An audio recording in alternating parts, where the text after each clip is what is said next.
በክርስቶስ ኢየሱስ ስም አነበዋለሁ። ከማናቸውም አይነት ክፉ ነገር ራቁ። የሰላምም አምላክ ራሱ ሁለንተናችሁን ይቀድስ፣ መንፈሳችሁም፣ ነፍሳችሁም፣ ስጋችሁም ጌታችን ኢየሱስ ክርስቶስ በመጣ ጊዜ ያለ ነቀፋ ፈጽመው ይጠበቁ።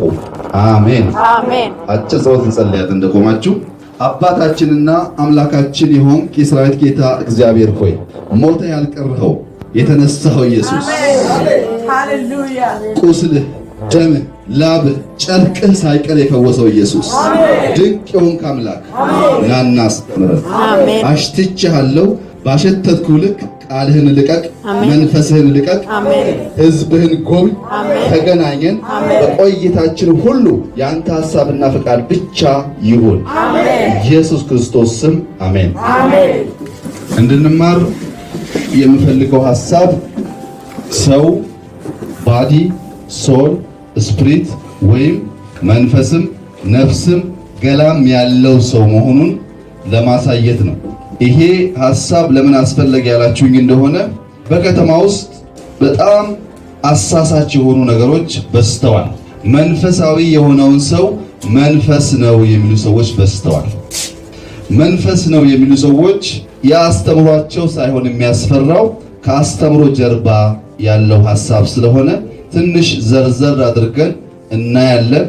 እንግዲህ የዚህ ትምህርት አስፈላጊነት በአብ በወልድ በመንፈስ ቅዱስ እያጠመቃችሁ እያስተማራችሁ ደቀ መዝሙሬ አድርጓችሁ ይላል የእግዚአብሔር ቃል ሲናገር። እያስተማራችሁ ደቀ መዝሙሬ አድርጓቸው የሚለው ካለ ትምህርት ደቀ መዝሙር መሆን አይቻልም። ትምህርት በጣም አስፈላጊ ነገር ነው። በአንደኛው ክፍለ ዘመን ክርስትናን በጣም የተፈታተነው ነገር የግሪክ ፍልስፍና ነበር። የግሪክ ፍልስፍና በከፍተኛ ደረጃ ክርስትናን ተጭኖት ነበር። አሁን ደግሞ ፓራሳይኮሎጂ የሚባል ግማሽ ሳይንስ ክርስትናን በጣም ተጭኖታል አዲስ አበባ ውስጥ። ፓራሳይኮሎጂ ማለት ሰው ከአምስቱ ሕዋስ ውጪ ስድስተኛ ሕዋስ አለው። ይህንን ግድግዳ ሰንጥቆ መሄድ ይችላል፣ በአንድ ጊዜ ብዙ ቦታ መገኘት ይችላል የሚል ሐሳብ በውስጡ የያዘ ሳይንስ ነው። ወደኛ ሲመጣ መጽሐፍ ቅዱስ ላይ ያለውን ሐሳብ ብቻ ብንወስድ በቂ ሆኖ ሳለ ግን ሰዎች ሳያውቁ ያወቁ እየመሰላቸው ስለሚያስቱ እሱን ነው እንድናይ የምፈልገው። እንግዲህ የዚህ ትምህርት ሐሳብ ምንድነው? መጀመሪያ ዲያብሎስ ከመውደቁ በፊት የመውደቁ ምክንያት እግዚአብሔርን ለመተካከል የነበረው ፍላጎት ታውቁታላችሁ። ሐሳቡ ወደቀ። ሁለተኛ እባቡ አዳምና ሔዋንን ሲያስት የተጠቀመው ቃል ዘፍጥረት 3:4 እና 5 ላይ ያለው እባቡም ለሴቲቱ አላት ሞትን አትሞቱም፣ ከእርሷ በበላችሁ ቀን ዓይናችሁ እንደሚከፈት እግዚአብሔር መልካምና ክፉን የምታውቁ እንድትሆኑ ስለሚያውቅ ነው እንጂ አትሞትም ብሎ አሳታቸው። ልክ እንደ እግዚአብሔር ክፉና ደግ የምታውቁበትን ስልጣን የምታውቁበትን ድልድይ የምታጎናጽፋችሁ እቺ ተክል ናት በሚል ምን ለመሆን ልክ እንደ እግዚአብሔር ለማወቅ። ሁለተኛ ውድቀት። ያ እባብ አሁን ዘንዶ ሆኗል። አድጎ አብጦ ዘንዶ ሆኗል። አሁን ሰዎች ካለምንም ፍራቻ፣ ካለምንም ሰቀቀን፣ ካለምንም ችግር ኢየሱስ ያለው ቅድስና እኔ ያለኝ ብሎ ፑልፔት ላይ ቆሞ ያስተምራሉ። ያስደነግጣል። እኔ የተወለድኩበት ከተማ ቤተክርስቲያን የለም። ቤተክርስቲያን የሚባል ነገር የለም። መድኃኔዓለም ገብርኤል የሚባል ነገር ሰምቻለሁ። አራተኛ ክፍል ሲሆን ለመጀመሪያ ጊዜ አንድ የኛ መንደር ልጅ ከተማ ሄድና ገጠር ስለሆነ የኛ ክረምት ቆይቶ ሲመለስ እንግሊዘኛ ተምሮ መጣ። ልጁ ኢብራሂም ይባላል። ተምሮ የመጣው እንግሊዘኛ ደግሞ ጂሰስ ኢዝ ሎርድ የሚል ነው እና ኳስ ስንጫወት ጎል ሲገባ ጂሰስ ኢዝ ሎርድ ይላል። ሲገጭም ይሄን ይደግማል። እኛ እንግሊዘኛውን መማር ስለምንፈልግ ሰማን። ጂሰስን አናቅም፣ ሎርድም አናቅም፣ ኢዝንም አናቅም። ግን እንግሊዘኛ ተማረ። ልጁ ኢብራሂም ይባላል። ያን ዘርዘራ። እኔም ማሳድደው ጌታ እንደ ጳውሎስ በመጨረሻም ወርሶኝ ዛሬ የሱን እውነት ለመግለጥ እድል ሰጠኝ። ይሄ ልጅ ከጥቂት ዓመታት በፊት በጣም ታሞ አገር ቤት ሲሄድ አገኘሁትና ይዤው መጣሁ ላሳክመው። አሳክሜው ዘመድ ስላልሆነ ብዙ ሰዎች ገረማቸው። እንዴት ነው እንዲህ ልታሳክመው የቻልከው አሉኝ። ልጁ HIV ተይዞ ግን በሽታውን ሳያቅ ረጅም ጊዜ ተጎድቶ ነበር። እዚህ መጥቶ ተመርምሮ መድኃኒት ወስዶ ተሽሎት ስመልሰው ለምን ወሰድከው አሉኝ። እሱ አያውቀውም እንጂ የእውነትን መንገድ የሰበከኝ ያስተማረኝ እሱ ነው እና በዚህ ውለታው አይከፈልም በሚል ነው። መጀመሪያ የምጀምረው ሐሳብ እዚህ ጋር እንዳያችሁት ፍጡር ፈጣሪውን አይተካከልም። ሁል ጊዜ ፍጡር ከፈጣሪው ለመተካከል ሲሞክር ውድቀት ያመጣል። ይሄን ጀስት እንደ መግቢያ ብዙም ነካ አድርግላችኋለሁ። ኮምፒውተር በዓለም ላይ ከተፈጠሩ ድንቅ ነገሮች ሁሉ ኮምፒውተርን የሚያክል የለም። ከመኪናም ከአውሮፕላንም ከቤትም ከሙዚቃ መሳሪያም ከሁሉም ኮምፒውተር ይበልጣል። ለምን ያላችሁ እንደሆነ ይሄ ኦርጋንም የኮምፒውተር ፓርት አለ። መኪናም አሁን ኮምፒውተራይዝድ ሆኗል። ካለ ሰው የሚነዳ መኪና አለ፣ ካለ ሰው የሚነዳ አውሮፕላን አለ፣ ካለ ሰው የሚከፈት በር አለ። ሁሉ ነገር ኮምፒውተራይዝድ ሆኗል። ያ ብቻ ሳይሆን በሶሻል ሚዲያ ያለው እድገት ክርስትናና እስልምና ላለፉት 2000 ከምናምን ዓመታት በብዙ ሀብት በብዙ አደረጃጀት ዓለም ላይ ሁሉ ሲሰብኩ እስካሁን መድረስ የቻሉት 2 ቢሊዮን ህዝብ ብቻ። ሶሻል ሚዲያ ግን በ8 ዓመት 2.8 ቢሊዮን ህዝብ ደርሷል። በ8 ዓመት ክርስትና በ1000 ዓመት 1 ቢሊዮን ደረሰው።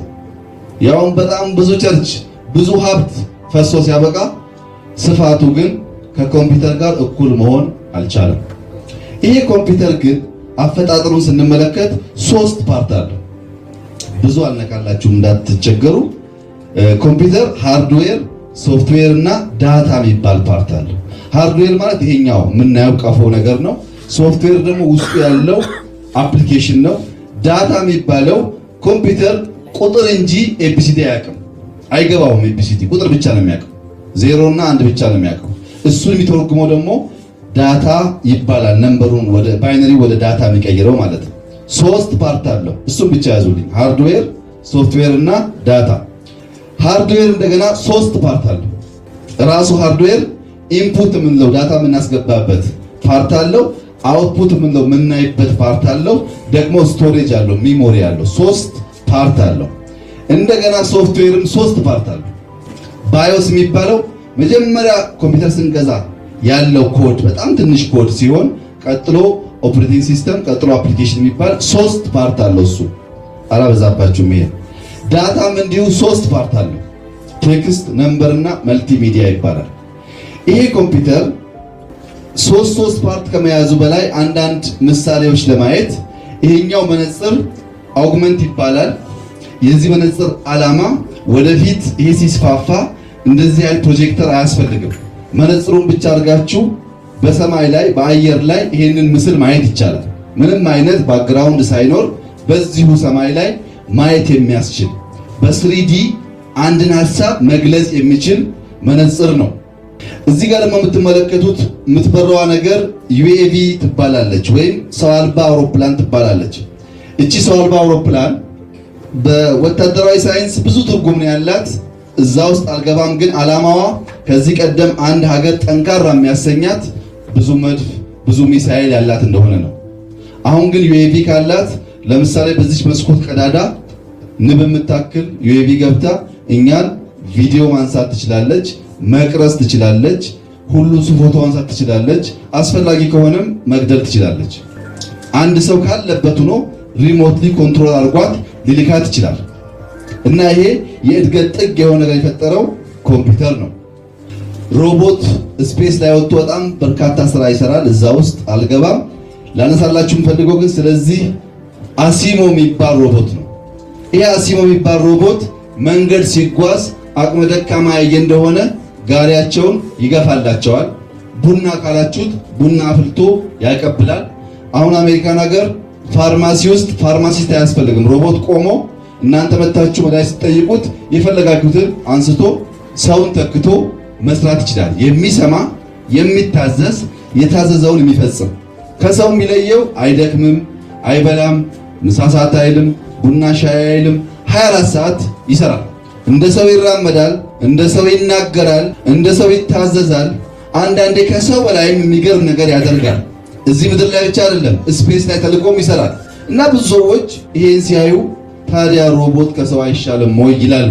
በሕክምና ዘርፍ በጣም የሚደንቅ ነገር አምጥቷል ቴክኖሎጂ።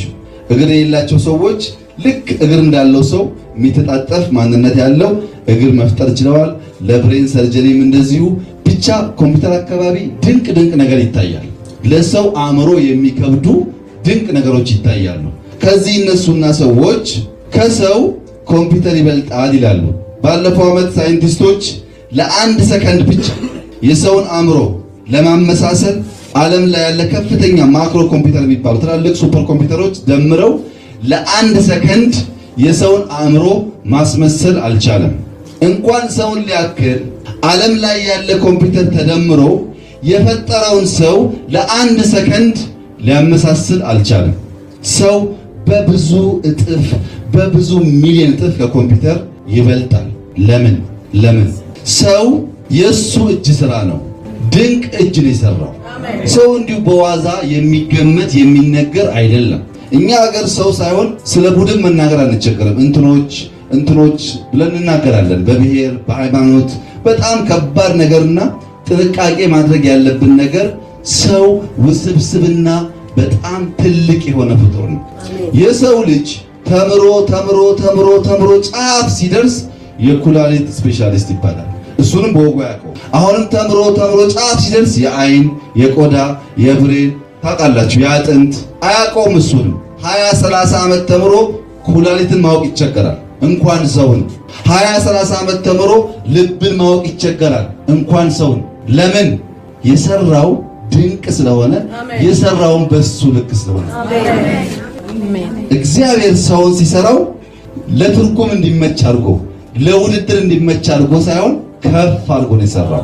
የሱን ስራ እንዲሁ በዋዛ ትርጉም መስጠት ይከብዳል። እኔም ለመተርጎም የምሞክረው በሳይንስና በባይብል መካከል ያለውን ነገር በደንብ ተረድተን ያለውን ችግር ከተማ ውስጥም ማስተዋል እንድትችሉ ብቻ ነው የማደርገው እንጂ ሰውን በተሞላ ማንነቱ መግለጽ አይቻልም። ይሁንና ሰውን በሚመለከት 3 እሳቤዎች አሉ። አንደኛው ሞኖይዝም ወይም አንድዮሽ ይባላሉ። ሁለተኛው ዱዋሊዝም ወይም ሁለትዮሽ ይባላል። ሶስተኛው ትራይፓርታይት ወይም ሶስትዮሽ ይባላል። ይሄ አንድዮሽ የሚባለው ሰው እንዲህ እንደምታዩት እየዳህ ይነሳና አንክሶ ይሞታል። ነገሩ እዚሁ ጋር ያበቃል። ይፈጠራል፣ ያድጋል፣ ይሞታል። ሌላ ማንነት የለውም ይላሉ። ትንሣኤ የለም፣ እግዚአብሔር የለም፣ ኢቮሉሽን ብቻ ነው ያለው። ሰው ይነሳል፣ ያድጋል፣ ይሞታል፣ ከሞተ በኋላ ይጠፋል ይላሉ አንድዮሽ። እነዚህን በመጽሐፍ ቅዱስ ስናያቸው አንደኛ ቆሮንቶስ 15:16 ላይ ሙታን የማይነሱ ከሆነ ክርስቶስ አልተነሳም ይላል ጳውሎስ። ሙታን የማይነሱ ከሆነ ክርስቶስ የምንሰብከው አልተነሳም፣ እኛ የትንሣኤ ምስክር ልንሆን አንችልም ማለት ነው። ዝቅ ይልና 19 ላይ በዚች ሕይወት ብቻ ክርስቶስን ተስፋ ያደረግን እንደሆነ ከሰው ሁሉ ይልቅ ምስኪኖች ነን ይላል። ተስፋችን አንድ ቀን ሙሽራው ሲመጣ ትንሣኤ እንደሚሆንልን አስበን እንጂ ለዚህ ምድር ጸጋና በረከትማ ቢሆን ትርጉም አልነበረው። ተስፋችን ሲመጣ ሙሽራው ሲመጣ ትንሣኤውን ልናል። ቅድም ተባለው ከቀኙ እንቆማለን ነው የሁላችን ተስፋ። ይሄ እውነት ነው ወይ ያላችሁኝ እንደሆነ ከእውነት በላይ ነው።